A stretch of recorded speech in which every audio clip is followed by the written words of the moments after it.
안녕. 여러분이 행복한 부자로 가는 길을 돕는 여러분의 돈공부 친구 그레이스입니다. 오늘은 처음 돈공부를 시작하시는 분들이 이런 질문을 많이 하셨어요, 저한테.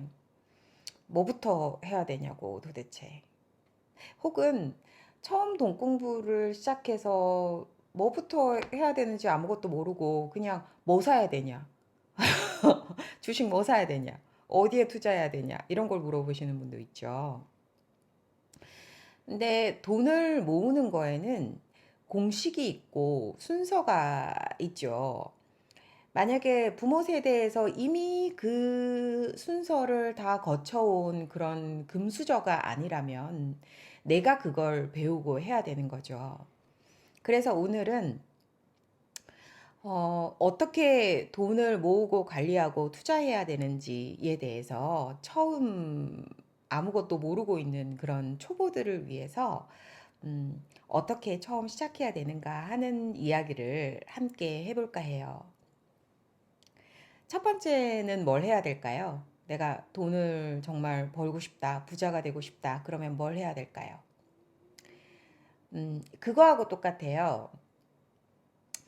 여러분이 어떤 목적지를 가고 싶어요. 어떤 목적지를 가고 싶은데, 예를 들어서 중국 북경을 가고 싶어요. 중국 북경의 부자 빌딩을 가고 싶어요. 근데 다른 사람들을 보니까 비행기도 타고 가고 차도 타고 가고 기차도 타고 가고 그런데 비행기 타고 가면 좀 더 빨리 갈 것 같아. 그러면 비행기를 그냥 타면 될까요? 사람들은 보통 그렇게 생각하거든요. 나 비행기 타면 되겠다. 근데 내가 비행기 탈 돈이 없을 수도 있고, 비행기 타면 막 고소공포증 때문에 막 토하거나 도저히 비행기를 탈 수 없는 상황일 수도 있고, 사람마다 다 다르겠죠. 그래서 이때 제일 먼저 해야 될 일은 뭘까요? 제일 먼저 해야 될 일은 내가 북경을 가고 싶은데, 북경의 부자 빌딩에 가고 싶은데, 북경에 가는 게 중요한 게 아니라 내가 어디서 북경으로 가는가가 중요한 거죠. 그래서 먼저 지도를 펼치고 내가 어디 있는가를 알아야 돼요. 내가 서울에 있는 A라는 사람일 수도 있고 부산에 있는 B라는 사람일 수도 있어요. 그리고 내가 서울에 있는 A라는 사람인데 내가 아주 좋은 차도 있고 만약에 뭐 가서 걸어가고 뛰어가야 된다면 나이키 운동화도 있고 내가 뭐 여러 가지가 있는 사람일 수도 있고 내가 부산에 있는데 부산에 있으면 훨씬 더 멀잖아요. 부산에 있는데 내가 지금 갈 수 있는 게 걸어갈 수 있는 방법밖에 없다. 그리고 난 집심만 가지고 있다. 그럴 수도 있죠. 그래서 제일 먼저 해야 될 일은 내가 지금 어떤 상황인가를 파악하는 게 제일 중요하죠. 그래서 일단은 처음에 해야 될 거는 자신의 자산을 파악하는 일이에요. 사람들은 자기가 얼마나 벌고 얼마나 쓰는가를 모르거든요. 단지 그렇게 얘기해요. 뭐, 좀 이렇게 해봐라, 저렇게 해봐라 이러면, 뭐 남는 게 있어야 저축하지. 뭐 남는 거 있으면 빚 갚겠다. 이렇게 얘기하는 사람이 되게 많죠. 하지만 그런 생각을 하는 한 절대로 북경의 부자 빌딩에는 가까이 가지 못하겠죠. 오히려 부산에 있었는데 제주도로 갈 가능성이 더 커요. 더 멀리. 그래서 어떻게 먼저 해야 되냐면 종이를 하나 꺼내시고 자신이 갖고 있는 그런 자산, 뭐 집이면 집, 통장은 뭐 어떤 거, 그리고 차는 자산이라고 하기에는 좀 그렇죠. 근데 만약에 여러분이 음, 사업을 하는데 차를 가지고 뭐 여러 가지 뭐 배달을 한다거나 그렇게 해서 돈을 벌고 있다면 그건 자산에 들어가겠죠. 그렇게 해서 자기가 가지고 있는 걸 쫙 써보세요. 쫙 써보고 그 다음에 두 번째로 알아야 될 거는 뭐냐면 그 안에서 빚이 있잖아요. 빚. 그러니까 예를 들어서 내가 집을 갖고 있는데 그걸 전세를 주고 있다면 그 전세는 빚으로 들어가겠죠. 부채로 들어가겠죠. 그래서 그걸 써보고 내가 가진 거의 총량에서 내 자산에서 내가 갚아야 될 돈을 빼면 나의 순자산이 나와요. 내가 갖고 있는 진짜 그런 자산이 나오거든요. 그래서 내가 얼마나 있나 그걸 먼저 전체적으로 알아야 돼요. 그런 다음에 또 알아야 될 거는 그럼 내가 갖고 있는 걸 알았죠. 내가 순자산이 얼마고 내가 한 달에 버는 돈이 얼만 거를 내가 확실하게 알았으면 그 다음에 내가 한 달에 지출하는 돈을 알아야 되죠. 그러면 요새 주로 우리가 신용카드를 많이 쓰니까 그거는 한 3개월치 신용카드 내역을 쫙 뽑아보면 돼요. 그러면 이제 그걸 쫙 보면, 아, 내가 평소에 어디에 돈을 많이 쓰는가, 그거를 알 수 있겠죠. 그래서 그걸 쫙 보면서, 아, 내가 이런 데 많이 쓰는구나. 그걸 만약에 파악했으면, 그 다음에 해야 될 일은, 어, 내가 쓸데없이 나가는 돈이 어떤 건가. 쓸데없이 나가는 돈이랑 이걸 기준으로 삼으면 돼요. 내가 이 돈을 써서 더 많은 돈을 창출하는 건가? 예를 들어서 이런 게 있겠죠? 내가 만약에 아주 멋진 옷을 한 벌 샀는데 그거 남한테 예쁘다 소리 들으려고 샀냐? 아니면 내가 그 옷을 입고 강의를 해서 내가 강의료를 받았냐? 내가 만약에 그 옷을 입고 강의를 해서 강의료를 받았으면 그 옷도 내가 내 자신에게 투자한 거에 들어가겠죠. 그래서 그걸 한번 생각해 보면서 아, 이건 이랬고 저건 이랬고. 근데 내가 만약에 비싼 커피를 마셨어. 정말 너무 맛있는 커피. 근데 나는 그 커피를 마시면 너무 행복해져. 그 상황에서. 그런데 내가 아낀다고 이 커피를 한 번씩 내가 마시던 거를 아, 이걸 안 마셔야 되겠다. 이렇게 하면 내 삶이 우울해진다.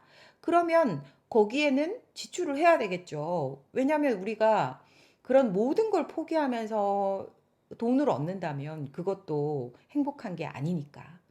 그래서 첫 번째 기준은 그렇게 잡으세요. 이게 투자인가? 아니면 이게 투자가 아닌가? 그리고 두 번째 기준은 이게 나를 행복하게 해주는 소비인가? 아니면 아닌가?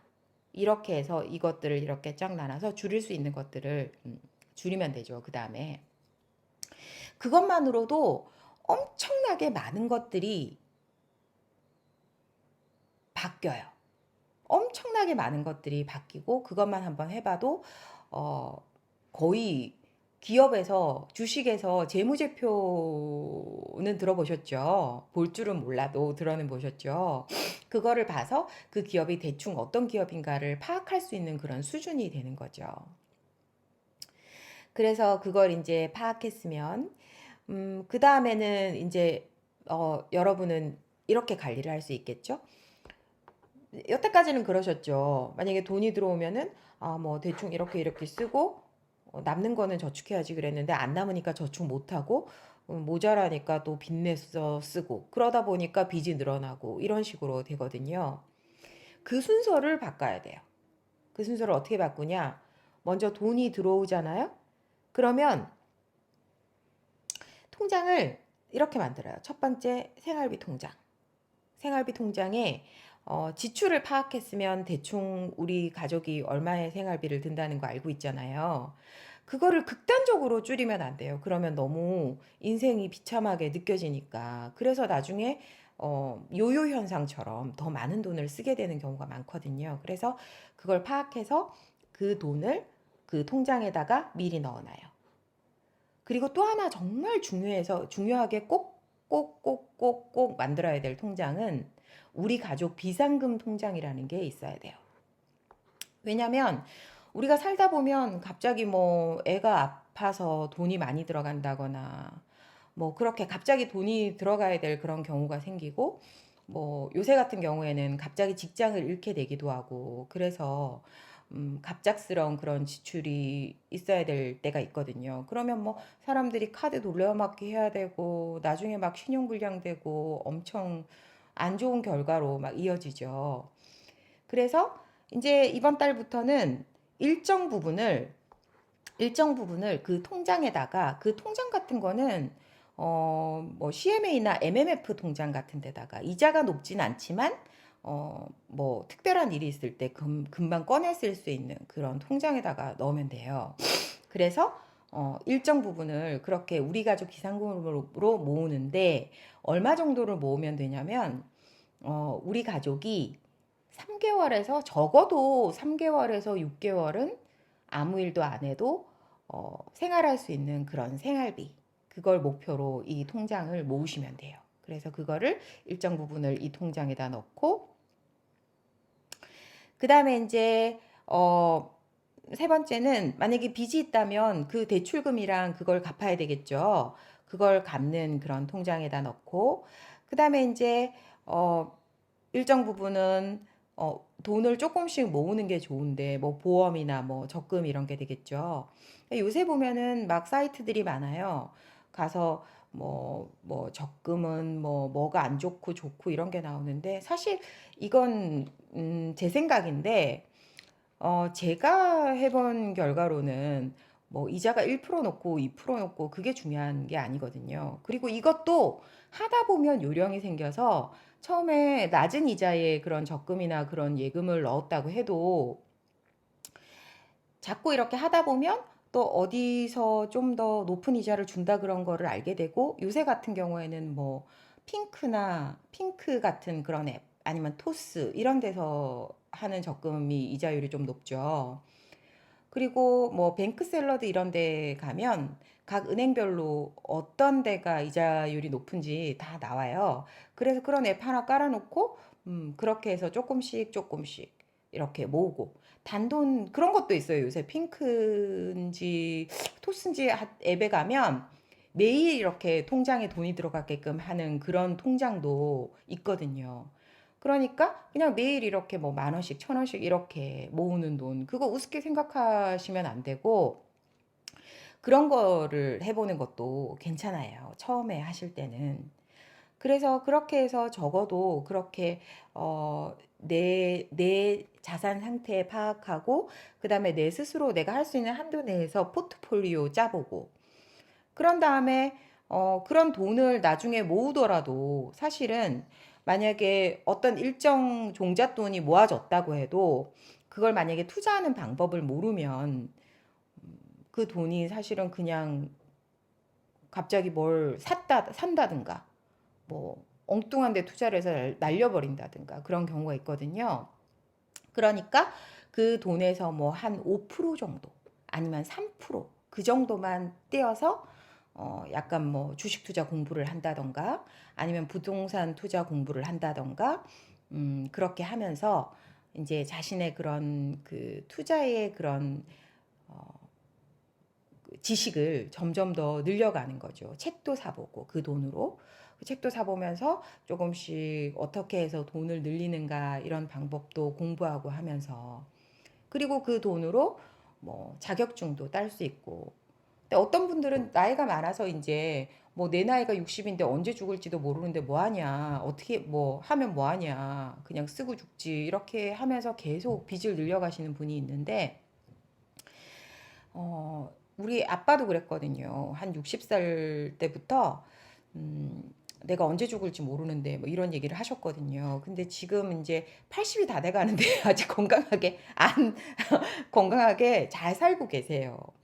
생각보다 안 죽을 수도 있어요. 엄청 오래 살아야 될 수도 있어요. 근데 자식들한테 사기치지 마시고 지금부터라도 어떻게 해서 자기 삶을 스스로 책임질 수 있는 한 책임질 것인지를 연구하시는 게 현명하실 것 같아요. 제가 아시는 분도 60이 넘으셔서 그 아이들 동화 구연하는 그걸 이제 따셔서 그걸 막 하러 다니시는데 너무 잘하셔서 한 달에 엄청 많은 수입을, 70이 넘으셨는데도 많은 수입을 얻고 계신 분도 있거든요. 그래서 그런 걸 항상 스스로 자신을 얼마만큼 누구한테 의지하지 않고 책임질 수 있는 것인가 하는 그런 연구를 게을리하지 않으셨으면 좋겠어요. 할 얘기가 엄청 많은데 너무 길면 또 지루하니까 오늘은 여기까지 할까 해요. 다음에 또 더 많은 그런 정보들, 더 많은 그런 생각들 가지고 여러분 찾아뵐게요. 끝까지 들어주셔서 감사합니다. 오늘도 행복한 하루 되세요. 멋진 주말 되시고요. 사랑해요. 안녕.